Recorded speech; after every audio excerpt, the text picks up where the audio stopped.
حضور صلی اللہ علیہ وسلم کے پاس ایک مہمان آ گئے رات کے وقت میں. جب وہ آئے تو حضور نے پوچھا کھانا کھانا ہے؟ تم نے کہا کھانا ہے. جھوٹ اور بھوک کو جمع کرنا منع ہے. کہا جی کھانا ہے. تو حضور صلی اللہ علیہ وسلم نے فرمایا ازواج مطہرات کے گھروں میں پتہ کرو کچھ ہے. حضرت ام سلمہ کے گھر میں پتہ کیا تو کہا یا رسول اللہ 4 دن سے روٹی نہیں پکی. حضرت زینب سے پوچھا تو کہا حضور کئی دن سے چولہا ہی نہیں جلایا.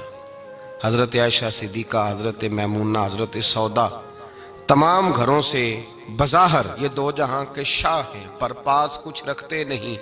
2 جہاں کی نعمتیں ہیں ان کے خالی ہاتھ میں. ہر چیز ہے پر فقر اختیاری ہے. کوئی شے نہ ملی تو نبی پاک صلی اللہ علیہ وسلم نے مسجد میں اعلان کیا، فرمایا کون ہے جو میرے مہمان کو روٹی کھلائے؟ ان لفظوں کا حسن کوئی حسن والا ہی سمجھ سکتا ہے. فرمایا کون ہے جو میرے مہمان کو کھانا کھلائے؟ تو ایک صحابی لے گئے اور اٹھے وہ صحابی جو صحابہ میں غریب تھے، ایک انصاری جو غریب آدمی تھے. بہت زیادہ امیر آدمی اللہ کی راہ میں خرچ نہیں کر پاتا، اس کے لیے مشکل ہو جاتا ہے. اس کے لیے بہت امیر آدمی جو ہوتا ہے نا، وہ جتنا زیادہ امیر ہوتا ہے نا اتنی دیوار اس کے گرد کھڑی ہو جاتی ہے پیسوں کی، مشکل ہو جاتا ہے اس کے لیے. غریب آدمی کھڑے ہوئے.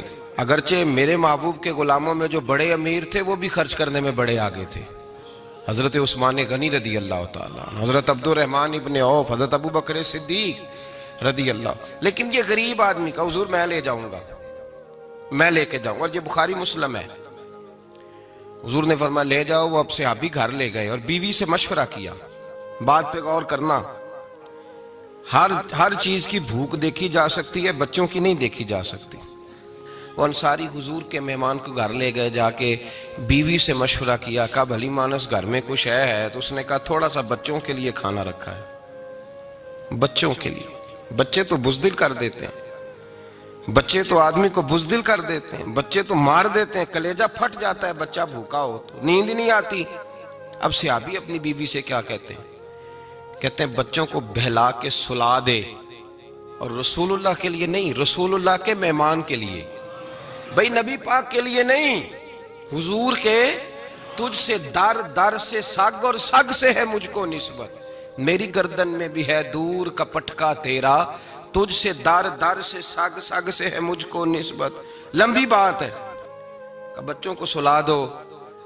بی بی نے بچوں کو سلا دیا تو میاں بیوی کا مشورہ ہوا کہ مہمان کے ساتھ بیٹھ کے روٹی کھانا بھی سنت ہے. تو اب مہمان کے ساتھ بیٹھ کے کھانا بھی ہے تو کھانا ہے 1-2 آدمی کا. اب خاوند اپنی بیوی کو تیار کرتا ہے کہ میں بھی کھانے پہ بیٹھ جاؤں گا، تو بھی بیٹھ جانا.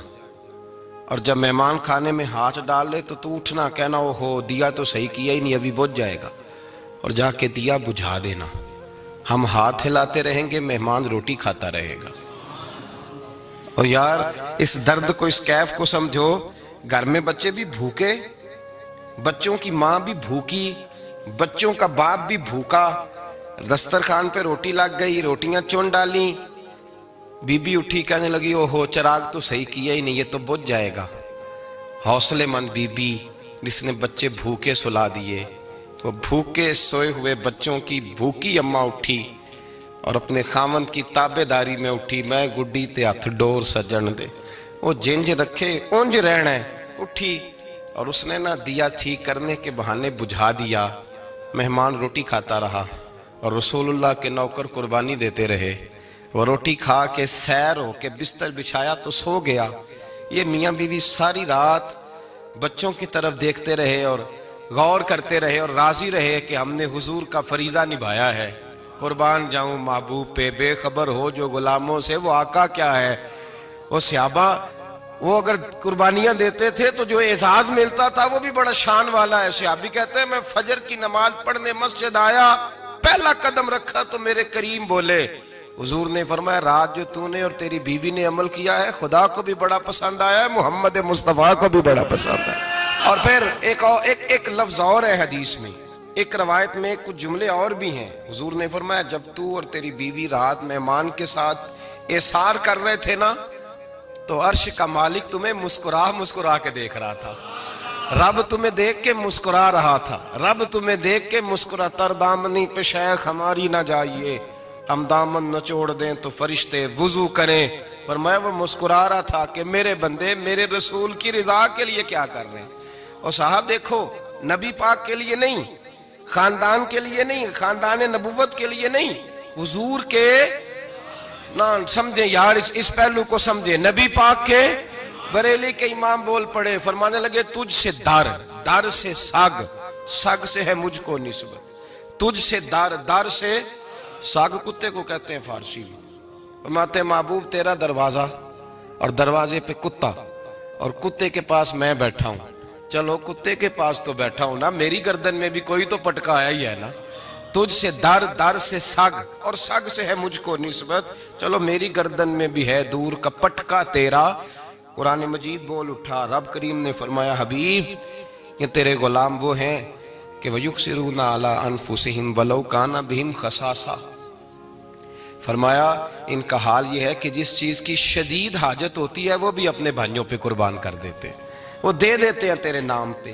جب مکے والے مدینے آئے، انصار مدینہ، تو میرے مصطفیٰ کریم نے فرمایا نہ تمہاری نسلیں ایک ہیں نہ قبیلے ایک ہیں، لیکن تمہارا نبی ایک ہے، تمہارا رسول ایک، خدا ایک، کتاب ایک، تمہارا میری وجہ سے رشتہ ہے، چلو اپنے بھائیوں کے ساتھ احسار کرو، چلو احسار کرو۔ اگر کسی کے 2 مکان تھے تو اس نے ایک اس کو دے دیا جو مکے سے آیا تھا، 2 باغ تھے تو ایک دے دیا، کسی کے پاس ایک تھا تو آدھا بانٹ کے دے دیا، ہر چیز تقسیم کر دی۔ حالات بدل جاتے ہیں، حالات بدل جاتے ہیں۔ تلک الایام نداولها بین الناس، اللہ لوگوں کے درمیان دن بدل دیتا ہے، حالات بدل گئے، بڑا مال غنیمت آیا، بنو نزیر کا علاقہ فتح ہوا تو میرے رسول پاک صلی اللہ تعالی علیہ وسلم نے انصار مدینہ کو اکٹھا کیا، فرمایا بھئی مال اب بڑا آ گیا ہے، 2 باتیں، یہاں تو اس طرح کرتے ہیں کہ میں ان کو کہتا ہوں جو مکے سے آئے تھے کہ جتنی تمہاری جائیدادیں باغ انہوں نے لیے ہیں واپس کر دیتے ہیں تمہیں، اور جو مال آیا ہے وہ بھی تم میں سے آدھا آدھا دونوں کے درمیان بانٹ دیتے ہیں، یا جیسے تمہارا دل چاہے، تمہارے مال بھی واپس کرتے ہیں اور جو وہاں سے مال آیا وہ تمہارے بیچ بانٹ دیتے ہیں، یا اگر تم کہو تو یہ مال ان کو دے دیتے ہیں مہاجرین کو، اور تمہیں تمہارے مال واپس مل جاتے ہیں۔ حضور نے پوچھا انصار مدینہ سے، حضرت سعد بن معاذ، سعد بن عبادہ تڑپ کے کھڑے ہوئے، عرض کی محبوبہ میں تو ابو بکر کو جانتا ہی نہیں تھا، حضور مجھے کیا پتا عمر کون ہے، میں کیا جانوں عثمان غنی مولا علی کی عظمتوں کو، محبوبہ میں نے تو تجھے ان کی طرف مسکرا کے دیکھتے ہوئے دیکھا ہے، تیرا جلوہ دیکھا ہے، تجھ سے در در سے سگ سگ سے ہے مجھ کو نسبت۔ یا رسول اللہ صلی اللہ علیہ وسلم ہم سے مشورہ نہ کریں، آپ اس طرح کریں جو جائیدادیں ہم نے انہیں دی ہیں وہ بھی ان کے پاس رہنے دیں، اور جو مال آیا ہے وہ بھی ان میں تقسیم کر دیں، اس لیے کہ ہمیں تو بس اتنا پتہ ہے کہ یہ آپ کے غلام ہیں، آپ کے نوکر ہیں، ہمیں اس سے زیادہ کسی چیز کے کوئی غرض، بس آپ کے غلام ہے، بات ختم ہو گئی۔ حضور خاموش ہو گئے۔ صحابہ کہتے ہیں دیر کے بعد ہم نے کہا فیصلہ ہونا چاہیے، فیصلہ پتہ کیا ہوا؟ حضور نے ہاتھ اٹھائے، کہا اے اللہ میرے مدینے والوں پہ رحم فرما، اے اللہ میرے انصار پہ رحم فرما، اللہ ان کے جذبے قبول فرما۔ بھائی احسار والی زندگی وہ کیا بات ہوئی کہ میں نے بڑی قربانی دی ہے، اور جب تک تو قربانی نہیں دیتا تو قدر والا نہیں ہوتا۔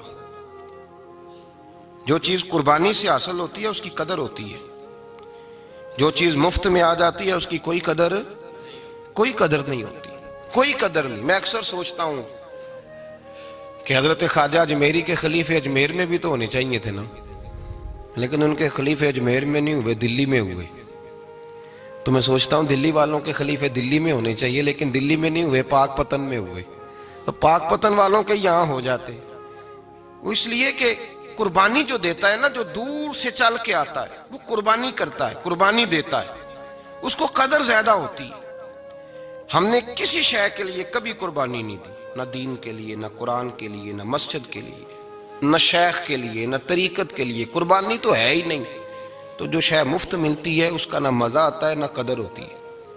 جو چیز قربانی کر کے لیتے ہو نا، قربانی کر کے، اس کی قدر ہوتی ہے۔ کسی لیے کہا تھا کسی درویش نے، اس نے کہا تھا قدر نبیدہ ایک کی جانن دنیا دار کمینے، قدر نبی دا جانل واگے سو گئے وچ مدینے. ان سے پوچھو نا، ان سے پوچھو ان حضرات کو کتنی قدر تھی. قربانی اپنی زندگی میں دینا سیکھیں. ایک ہوتی ہے بندے کی ذاتی خواہش، اس کو کچلنا بڑا مشکل ہوتا ہے.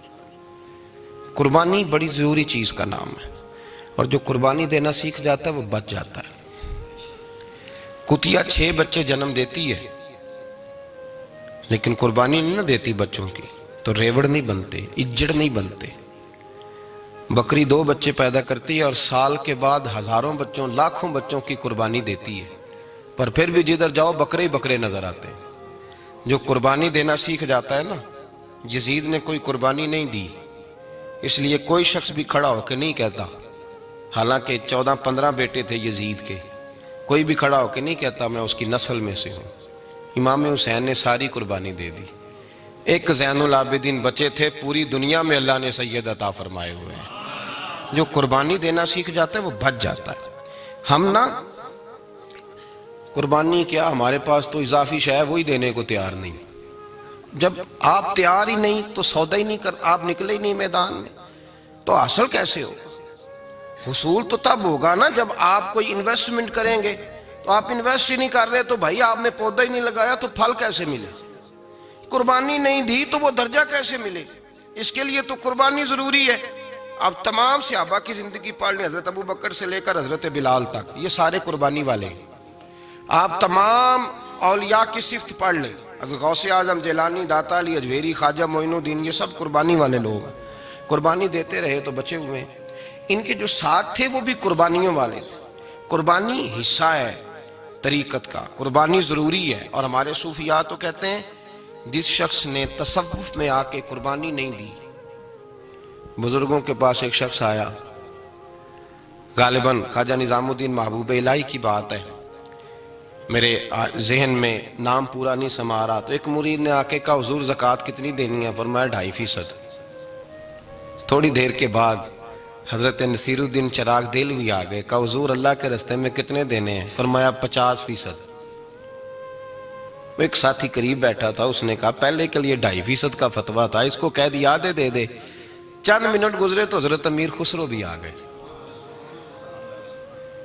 کہا حضور زکوٰۃ کتنی دینی ہے؟ فرمایا جو ہے سارا ہی لے آ، تیری 100% ہے. تو وہ ساتھی جو قریب بیٹھے تھے اس نے کہا بابا فتوے علیحدہ علیحدہ ہیں. فرمایا فتویٰ ایک ہی ہے، بندے علیحدہ علیحدہ ہے. فتویٰ ایک ہی ہے، مجھے پتہ ہے کون کتنے دے سکتا ہے. وہ جس کو میں نے 2.5% کہا ہے وہ بھی جا کے حساب کتاب کرے گا، اس نے 2.5 بھی پورا نہیں دینا. فرمایا جس امیر خسرو کو میں نے کہا نا سارا لے آ، اس کا دل کرے گا میں اپنا مکان بھی توڑ کے لے آؤں. میں نے فتویٰ ایک ہے، بندہ دیکھ کے بات کی ہے. بھائی قربانی نہیں ہے، اظہار ہی نہیں ہے، جذبہ ہی نہیں ہے، ہمارا مزاج ہی نہیں ہے. لیکن نا یہ اب ایک تو شریعت کی قربانی ہے نا، یہ تو اس پہ بھی لوگ بڑا سوچیں گے، اس پہ بھی لوگ بڑا سوچیں گے. فتوے پوچھتے پھریں گے کہ جی میرے اوپر تو ابھی میں نے تو 15,500 قرضہ دینا ہے، دوں کہ نہ دوں، کون سی دوں؟ فتوے پوچھیں گے. دینے کی دفعہ فتوے پوچھیں گے اور لینے کی دفعہ چھٹی، جو آتا ہے آنے دو. کبھی لینے کی دفعہ بھی فتویٰ پوچھنا صاحب کہ یہ مجھے اتنا مال آ رہا لے لوں کہ نہ لوں. وہ لے لیا، قابو کر لیا. جب دینے کی باری آئی تو فتویٰ احصار کریں. اور احصار صفت ہے مسلمان کی، یہ احصار کرنے لگتا ہے تو بچنے لگ جاتا ہے، اس کا فائدہ ہونے لگ جاتا ہے. قربانی دینے لگ جاتا ہے تو بچ جاتا ہے. کسی نے کہا تھا سن اے مسلمان، یہ نکتہ فیض قرآنی میں ہے، عظمت و اسلام اور مسلم صرف قربانی میں ہے. اگر تو جینا چاہتا ہے تو قربان ہو، اپنے مزاج میں قربانی. اور ایک عیسائی اسکالر تھا امریکہ کا، صرف ایک حدیث پڑھ کے مسلمان ہو گیا، کلمہ ہی پڑھ گیا. حدیث کیا ہے؟ جنگ یرموک ہے. تو 7 صحابہ زخمی ہیں، چور چور زخموں سے لیٹے ہوئے، گرمی بڑی شدید ہے. العطش العطش، پیاس پیاس پیاس پکارے ایک صحابی. ایک آدمی دوڑا دوڑا آیا، پانی کا برتن ہاتھ میں ہے، اس کے منہ کے قریب پانی کیا تو قریب ایک اور زخمی نے کہا میں بھی پیاسا ہوں. زخموں سے چور چور شخص نے، میدان میں پڑے ہوئے آدمی نے کہا یار پہلے اسے پلا دو، وہ زیادہ پیاسا ہے. وہ کہتا ہے میں جب اس کے پاس گیا، اس کو پانی دینے لگا تو ایک آدمی قریب سے اور بولا یار میرے تو زبان پہ زخم ہے، دوڑ کے آؤ، بڑی پیاس ہے۔ کہتا میں نے پانی کا کٹورا اس کے قریب جو کیا تو چوتھا بول پڑا۔ میں اس نے کہا ادھر لے جاؤ یار، میرا گزارا ہو جائے گا، کام چل جائے گا۔ وہ کہتا پانچواں بول پڑا تو چوتھے نے انکار کر دیا، میں نہیں پیوں گا، پہلے اس کے پاس لے جاؤ۔ کہتا حد ہو گئی۔ ساتویں تک میں آیا، اور جب میں ساتویں تک آیا تو پہلے نے پھر چیخ ماری۔ تو فرماتے ہیں وہ ساتواں کہنے لگا نہیں ادھر لے جا یار، اس کو پیاس زیادہ لگی ہوئی ہے۔ کہتے ہیں جب میں اس تک گیا تو وہ جام شہادت نوش کر چکا تھا۔ پلٹ کے دوسرے کے پاس آیا تو وہ بھی فوت ہو گیا۔ تیسرے کے پاس آیا تو وہ بھی رب کریم کی بارگاہ ناز میں حاضر ہو گیا۔ ساتوں شہید ہو گئے۔ تو پانی کا کٹورا میرے ہاتھ میں رہا۔ میں کبھی آسمان دیکھتا، کبھی زمین دیکھتا، کبھی پانی دیکھتا، کبھی میں ان 7 شہیدوں کے چہرے دیکھتا۔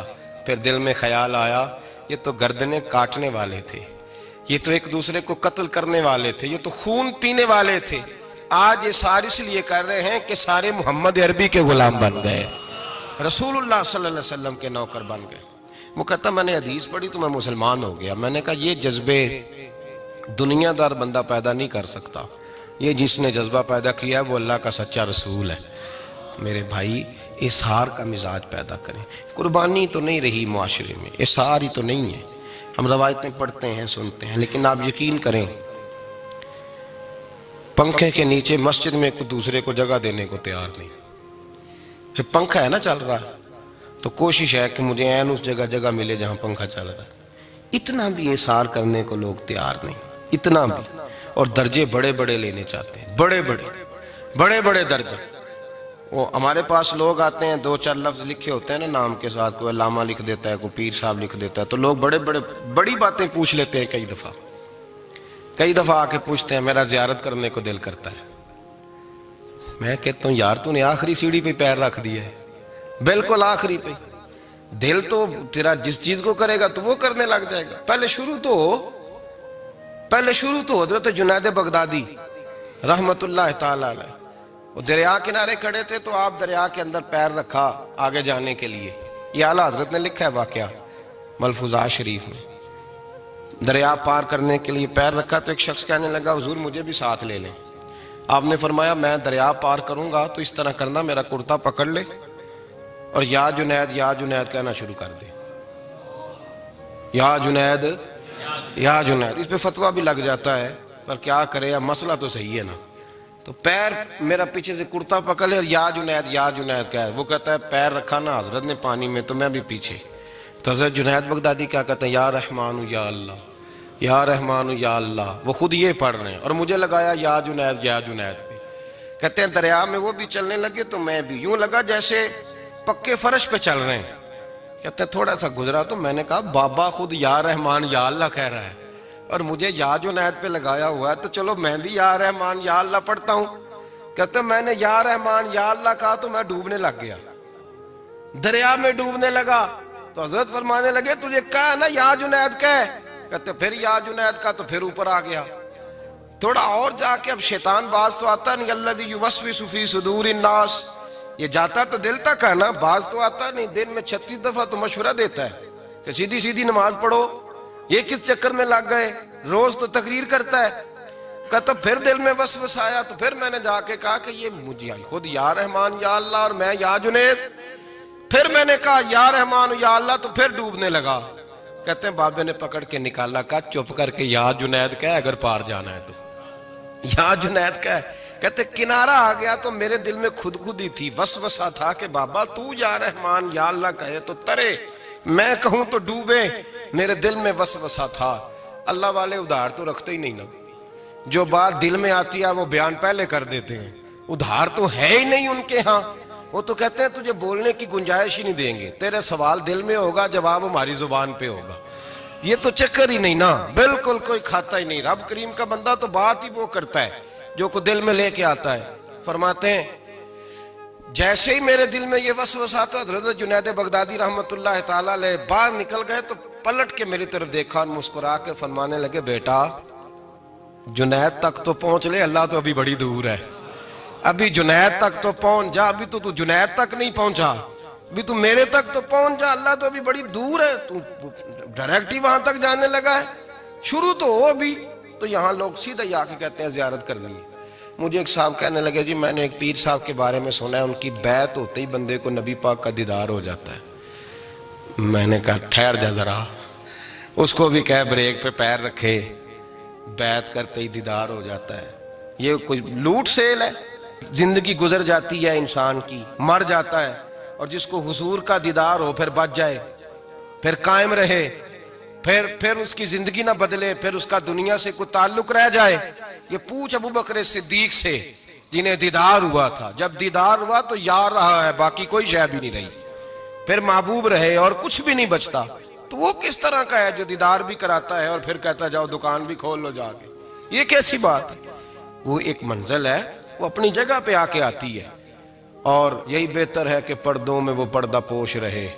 وہ اگر پردے اٹھا دے تو کسے ہوش رہے، پھر مشکل ہو جاتا ہے معاملہ، مشکل ہو جاتا ہے۔ تو بھائی یاد رکھیں، قربانی دینا سیکھیں، اثار کرنا سیکھیں، اور صفر سے شروع کریں۔ زندگی میں ہم لینے کے چکر میں پڑ جاتے ہیں تو نقصان اٹھاتے ہیں۔ عقل کے گھوڑے کم دوڑائیں، محبت کے ساتھ عمل زیادہ کریں، دماغ کا استعمال کم کریں اور عمل زیادہ کریں، زیادہ عمل کریں، ورنہ شیطان تو نماز بھی نہیں پڑھنے دے گا۔ وہ تو کہے گا کہ جناب چلو ٹھیک ہے اللہ نے معاف ہی کر دینا ہے نا، وہ تو کچھ بھی نہیں کرنے دے گا۔ دماغ کا استعمال کم کریں اور عمل زیادہ کریں، جد و جہد زیادہ کریں، اظہار کریں، قربانی کریں اپنی زندگی میں، کریں کسی کے لیے کچھ، اظہار کریں، کسی کو کچھ دیں۔ یہ جو ہم اولاد کے لیے قربانی دیتے ہیں نا، تو یہ قربانی نہیں ہوتی، یہ لالچ ہوتا ہے، یہ سودا ہے۔ پتہ ہے آپ کو یہ سودا ہے؟ ہم بچپن میں ان کی خدمت کریں گے، یہ بڑھاپے میں ہماری خدمت کریں گے، تو یہ تو تجارت ہے، یہ کوئی اصول نہیں۔ میرے بچے بڑے ہو گئے تو مجھے خیر صلی اللہ، یہ تجارت ہے بھائی، یہ تجارت ہے، یہ قربانی نہیں، تو تجارت ہے۔ یہ آپ جو کر رہے ہیں یہ تو کمیٹی ڈال رہے ہیں آپ، اور چونکہ نیت یہ ہوتی ہے خدمت کی، تو پھر نصیب والوں کو خدمت ملتی ہے، قسمت والوں کو ملتی ہے۔ ورنہ بچے کہتے ہیں ابا جی ٹھیک ہے آپ نے ہماری خدمت کی تو سارے کرتے ہیں، آپ نے کو نوکی تھوڑی کی ہے، چھٹی آپ وہاں بیٹھیں، چائے ملے گی وقت پہ پہنچے گی، لیکن آپ مداخلت نہ کریں کسی چیز کے اندر، تجارت نہ کریں، اظہار کریں، قربانی کریں۔ ہمارے صوفیاء یہ کہتے ہیں اولاد سے بھی توقع نہ کرو خدمت کی، نہ توقع کرو، بس یہ کہو کہ میرا رب مجھے بڑھاپے۔ دیکھیں نا نبی پاک صلی اللہ علیہ وسلم نے دعا مانگی، اے اللہ ارذل العمر ہونے سے بچا، عمر کے اس حصے سے بچا جس میں دوسروں پر انسان بوجھ بن جاتا ہے، دعا مانگ۔ تو یہ لالچ بھی نہ کبھی زندگی میں رکھیں کہ میری فلاں آدمی خدمت کرے گا، یہ لالچ بھی برا ہے، اس پر بھی توجہ نہ کریں۔ اپنی دنیا آپ پیدا کر اگر زندوں میں ہے، سر آدم ہے، ضمیر کن فکاں ہے زندگی، یاد رکھیں۔ ہوش آنے سے لے کر اپنا یہ ذہن بنا لیں کہ میں آج سے اپنے آپ کو خود چلاؤں گا، میں سایہ دوں گا، بھکاری مان کے کبھی کسی سے سہارا مانگوں گا نہیں، سہارا دیں، کسی کے لیے قربانی دیں، اظہار کریں، جد و جہد کریں۔ جو چیز آپ کے بس میں ہے وہ تو ہے، جو بس میں نہیں اس میں بھی کوشش کرنے کی آپ کوشش کریں، تگ و دو کریں۔ قربانی سے انسان سنور جاتا ہے، بن جاتا ہے۔ اللہ تبارک و تعالی ہمیں سنورنے اور بن جانے کی توفیق عطا فرمائے۔